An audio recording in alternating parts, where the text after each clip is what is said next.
अरे बापरे, एवढ्या स्पीडनं जर आळीनं पाला खाल्ला तर एकराचा पाला आपला 6 दिवसात उडणार. नमस्कार मित्रांनो, मी ऋषी आणि स्वागत आहे तुमचं आपल्या व्हिडिओमध्ये. तर आळीची साईज बघून घ्या. साईज अतिशय छान आपल्या आळीची डेव्हलप व्हायला लागलेली आहे. जशी आपल्या आळीची साईज वाढणार तसंच प्रमाणे आपल्याला आळीला स्पेसिंग देणं खूप गरजेचं असतं, जेणेकरून आळीची दाटी होऊन आपल्या शेडमध्ये कोणता रोग येऊ नये म्हणून.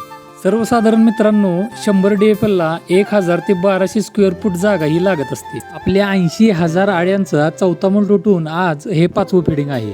आणि ह्याच पिरियडमध्ये मित्रांनो, आळ्यांचं खाण्याचं जे प्रमाण आहे ते अतिशय भरमसाठ प्रमाणात वाढतं.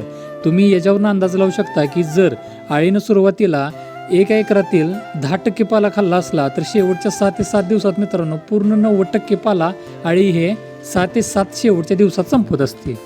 आळ्यांना पाला देत असताना स्वच्छ आणि कोरडा पाला देणं आपल्याला तेवढंच गरजेचं आहे, कारण की पावसाचे दिवस आहेत आणि जर आपण वल्ला पाला जर आपल्या आळ्यांना दिला तर आळ्यांना ग्लासरीवर आपली आळी जाण्याचे आपल्याला धोका जाणवू शकतो. तर आम्ही हे सगळं काम झाल्यानंतर मित्रांनो आपल्या शेडची स्वच्छता पण तेवढंच आपल्याला करणं गरजेचं आहे, जेणेकरून जे आपलं शेड स्वच्छ असेल तर रोगराईवर आपला जो आळीची बॅच आहे ती जाणार नाही. मित्रांनो, आपण रेशीम शेतींच्या डिटेल व्हिडिओची सिरीज आपल्या यूट्यूब चॅनलवर अपलोड करणार आहे. तर तुम्ही आपला यूट्यूब चॅनल सबस्क्राईब केला नसेल तर बायोमध्ये लिंक आहे, त्याच्यावर जाऊन आपला यूट्यूब चॅनल नक्की सबस्क्राईब करा आणि भावाला जाता जाता फॉलो करून जावा.